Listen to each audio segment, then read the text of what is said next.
Good morning, friends. This is Dewey, and my Tech Talk topics for today are 0-day in Windows 10 and breaking news on Verizon 3G.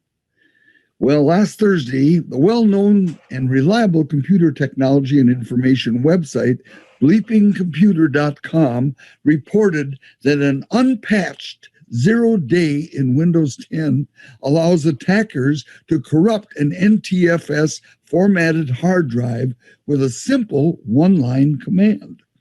So what's a 0-day? The answer, my friends, is 0-day, sometimes called the numeral 0-day, is a cyber attack that targets a software vulnerability that is unknown to software or antivirus vendors. In multiple tests done by Bleeping Computer, they found that simple one-line string can be delivered hidden inside a Windows shortcut file or a zip archive or various other ways to trigger hard drive errors that corrupt the NTFS file system index instantly. This vulnerability first became known in the spring of 2018 with the Windows 10 build 1803, dated April 2018, not March. And it continues to work in the latest versions of Windows 10.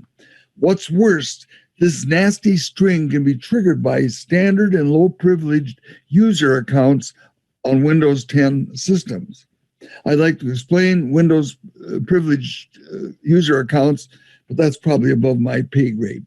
Here's an example of this nasty string. Now, this is just an example highlighted in yellow. The important part of that is the part in the middle with the $I30. And I'm going on to read.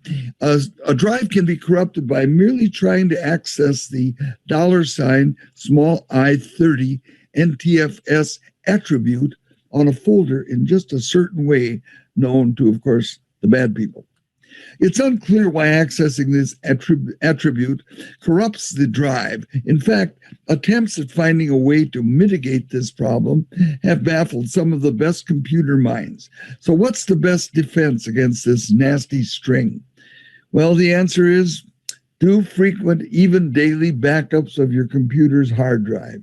If you need to explore backup options, you may recall that our good helper here at TFS, Hewie Poploc, covered this very well in Tech for Seniors episode 34, which was last November 16th. My second topic today is breaking news on Verizon 3G. Yes, I do mean Verizon 3G, and rest assured, I'm not losing it. Verizon has just announced that they are halting plans to shut down their old 3G network. Why Verizon wants to keep an old and expensive network isn't entirely clear, especially since every device they've sold in the last couple of years is 4G LTE or 5G or 5G capable. The COVID-19 pandemic could be an answer since some customers might not be able to afford a new phone. Also, some users may simply prefer their old 3G only devices. A company spokesman went on to say that Verizon would work with these customers to move them to newer 4G LTE cellular devices. Verizon's seeming retro move to keep their old 3G network contrasts with other companies like T-Mobile, Sprint, who now require that their new phone models support voice over LTE, which is known as VoLTE. Kind of like VoIP, but this is VoLTE. Voice over LTE also is called HD calling, advanced calling, and on iPhones, it's called HD voice. And it provides superior voice quality and allows the user to browse the internet and use data-driven apps while on a call. Voice over LTE became available with the introduction of 4G and 4G LTE way back in 2015 and is widely used in the cellular industry to this day as the industry moves toward 5G. Verizon also said it will shutter 3G in early 2022. That's about 2 years from now, huh? With an expensive and confusing 5G rollout in progress across the globe, it's obvious that cellular providers will need to sunset older network technologies. Well, that's my Tech Talk story for today, and I'm sticking with it. Thanks for watching. Stay safe and have a great day. The pandemic has changed technology forever. I'm Hewie Poploc. My thanks to Matthew Kitchen of the Wall Street Journal for the ideas for this presentation. As you can see from the cover page, I am showing a drive-in theater modern style. Although it's not a change that may last forever, it is a change that the drive-in theater in various formats and forms has come back during this pandemic. But our little screens have become our way of life. Our gadgets are our major view of the world. Our everyday display time has ballooned to greater than 19 hours a day if we include the viewing of a number of gadgets simultaneously. If this continues, a child with a median life expectancy will spend practically 58 years in the glow of laptops, smartphones, televisions, and whatever new technology emerges. Our easy chairs and couches have become our places of work. Work from home became the norm. Many skeptical workplace managers have been compelled to let workers go surfing from wherever they discovered Wi-Fi. While comfortable in our living rooms, logins for conferences on Zoom jumped from 10 million a day in December 2019 to greater than 300 million a day by late March. Zoom fulfilled our social obligations. Between conferences, Zoom users jumped on the platform for all the things from family chats, cocktails with friends, online games, weddings, funerals, and of course, tech for seniors. All of us quickly realized how unsatisfying video chat could be. So doctors quickly named that vacant, exhausted feeling as Zoom fatigue. Your doctor sees you through your digital camera. Zoom fatigue is diagnosed by the exact same display as telemedicine and teletherapy visits turned the norm. The utilization of some types of telehealth rose from 2.1% pre-pandemic to greater than 84% today. Digital subject journeys turned a factor. Digital journeys are an option to convey youngsters right into real-life expertise, said a site from which highlights interactive tours of New York's Metropolitan Museum of Artwork. And I have demonstrated some of the many virtual tours offered by the Google Arts and Culture, and there is the link to that video. Going out has changed. Concert events and other performances, movie festivals, ebook excursions, and other cultural occasions all went digital too. Now you're in the front row of these events. Most of these events are also free. Video meeting and dating has increased. Courting websites added in-app video options, letting customers meet face-to-face or play icebreaker video games without having to pay for dinners or drinks. One site stated it noticed a 70% rise in video chats, and another reported 44% of their customers have now tried video courting. By a survey, one of the sites found that more than half stated they're more likely to proceed to make use of it even after the pandemic runs its course, until they find the one. Home exercise. With gyms closed nationwide and all of the food that we are consuming while at home, Peloton's active users more than doubled in 2020. Customers upped their exercise frequency. The Mirror, a large vertical display that permits you to enter exercise courses and dial up resident private trainers, stated it's seen a fivefold soar with the under 20 crowd in 12 months. Exercise courses went online. Many people who do not have or want the expensive exercise equipment logged into courses through video platforms like Instagram, Stay, and Vimeo. Many exercise locations added streaming choices to their customers for a fee. Indications are that this will continue post-pandemic while raising prices. Move to new abodes without stepping into them.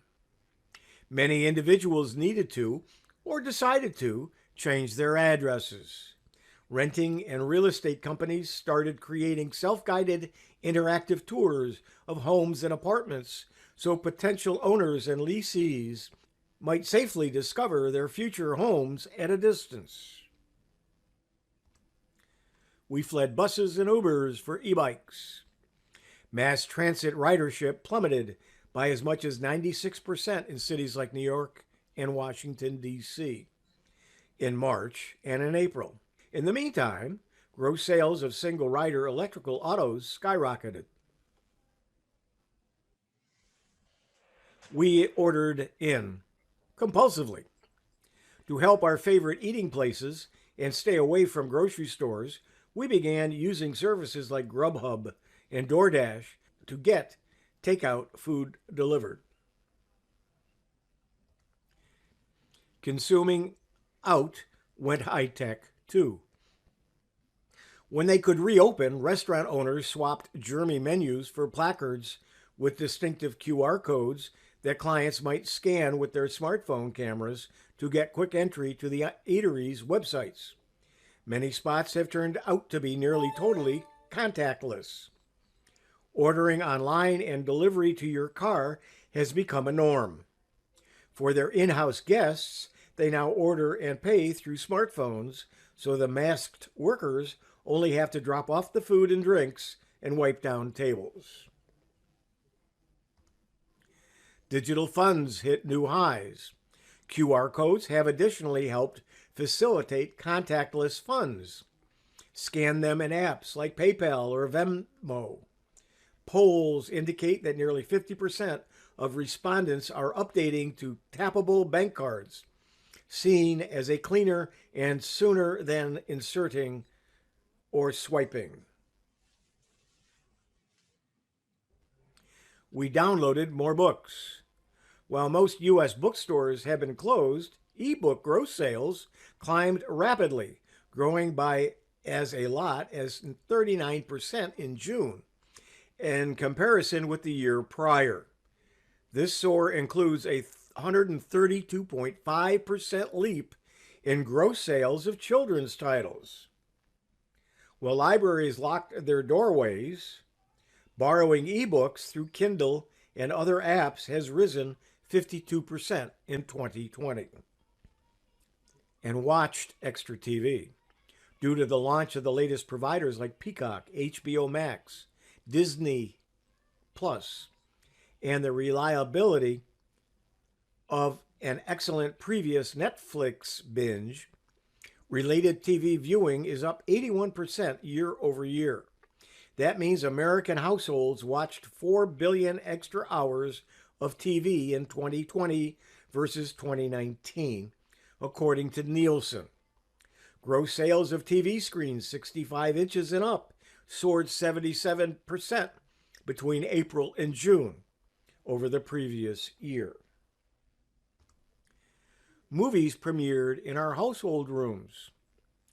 While film franchises like James Bond and The Quick and the Livid shelved their 2020 installments, household movies like Disney's Mulan have been beamed straight to our homes to feed our desires. While Mulan bombed amid its rushed Disney Plus debut, grossing less than a half of its $200 million costs, Troll World Tour broke records in April, bringing in $77 million home in its first week. We went from discs to downloads. Throughout the video game business, gross sales of playable downloads surpassed discs for the first time. That's before the brand new Xbox and PlayStation consoles were launched in November. We tapped to purchase groceries. E-commerce shot up throughout the world. Grocery gross sales by way of apps and websites noticed one of the vital important upticks. In line with online analysis corporations, the variety of people looking for substances and snacks online practically tripled.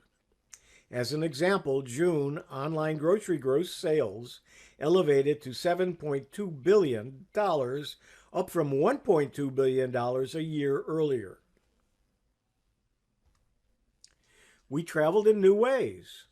With worldwide restrictions in place, many people took digital walks atop the nice wall of China, round Easter Island's heads, or by means of the Van Gogh Museum in Amsterdam. Some 2.2 million folks saw photographs posted on one Facebook group. Facebook users can share photographs of attractive websites that they visit.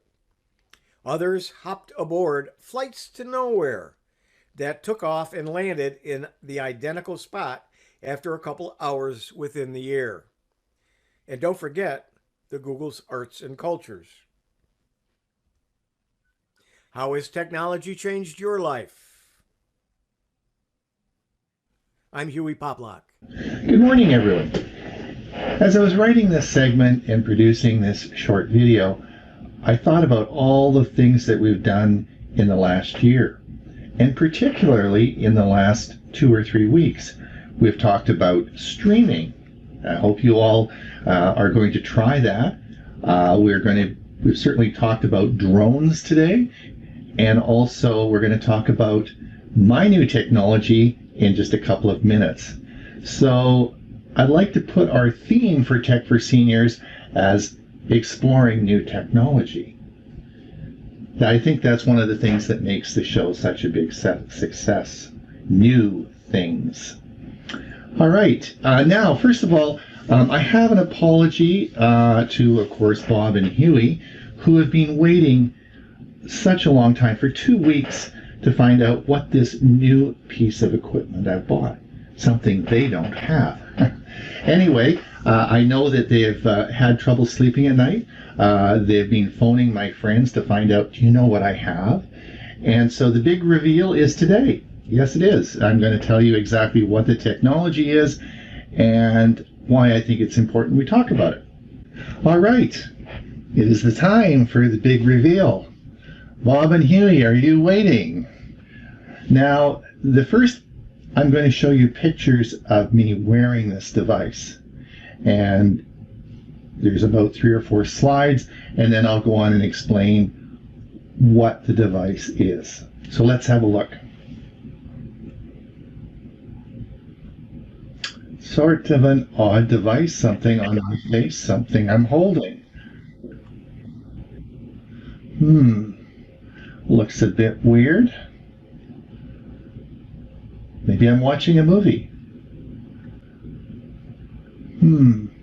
Could I be playing table tennis? Interesting. Yes, it's the world of virtual reality. What I'm showing you is my new Oculus Quest 2. This is one of the common virtual reality headsets that you can now purchase. Let me just talk a minute about what I think you're thinking about now. Just hold that thought. I'm going to show you some seniors that actually had an opportunity to explore some virtual reality, and let's see what they thought. And I think you're probably thinking the same thing. Showing you a video. Okay. Instead, you are going to be reacting to this. Oh, no. My God, I'm not going to electrocute myself, am I? A snorkeling mask? Something you would have in wartime situation. It's a space mask. I don't know. Or something you wear for the Ebola crisis. When I was a kid, I had something like this. Only you could turn the thing and it would always change different things. This could be some kind of mind control, hypnotic thing you're going to try to pull on me.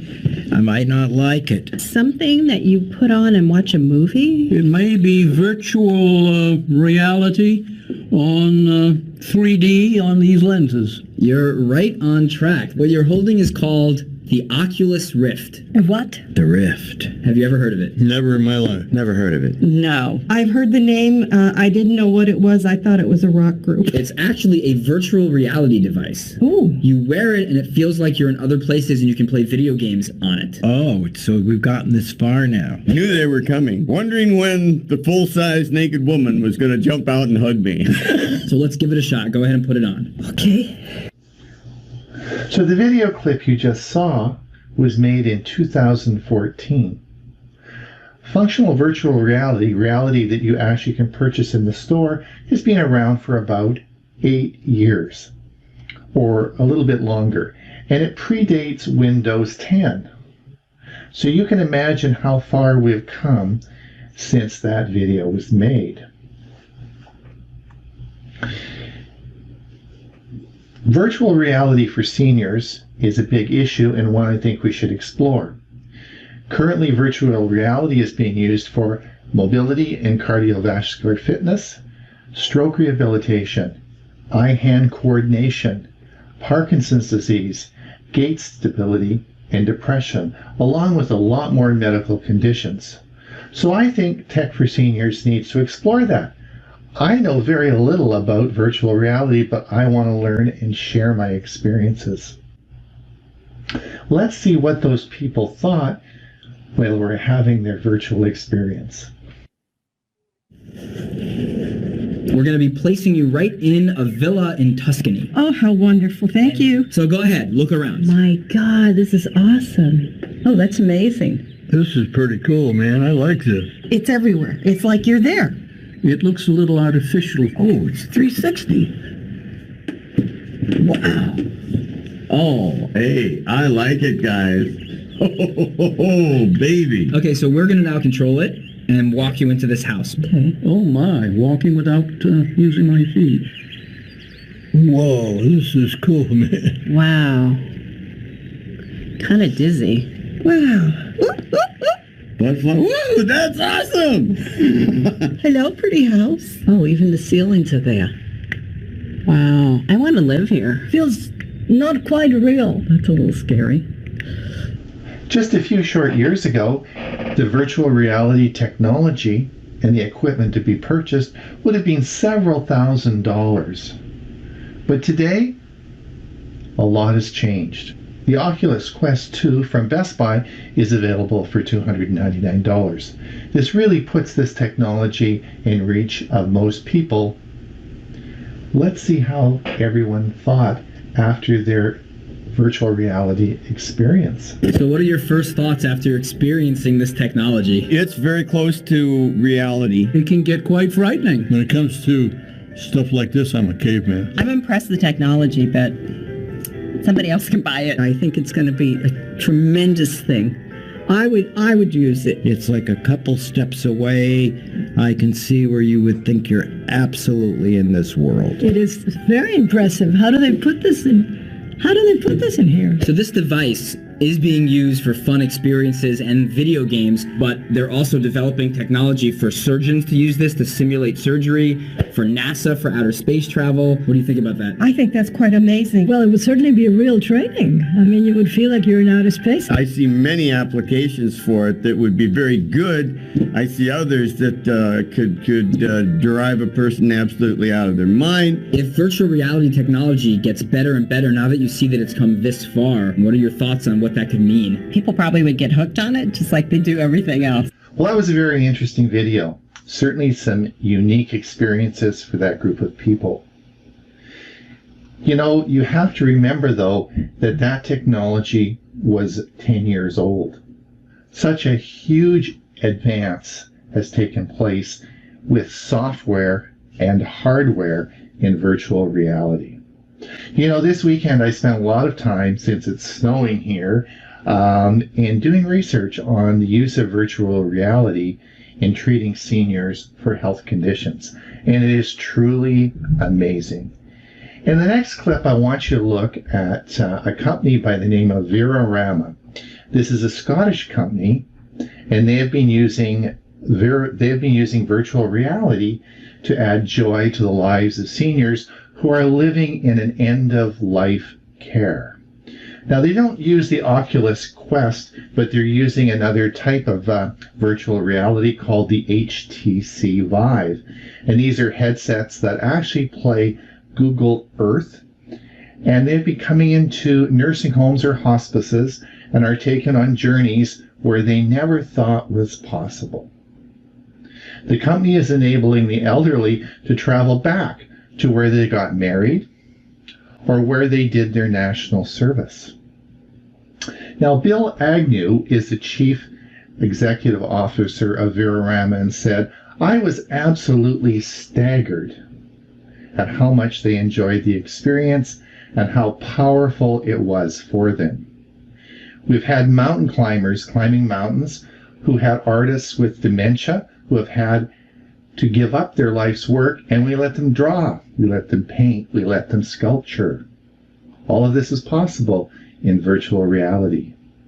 The first time we worked in hospice, we had 2 doctors who were there to evaluate what we were doing. And both doctors broke down because it was such an emotional experience." In the final clip I'm going to play you, you'll see some of these individuals in long-term care that had the last time they were able to see some of the experiences they had. It is a very powerful clip. So over the next few months, I hope to explore virtual reality, see where we can go with it. I want to learn more about it and share it with you. Should be interesting.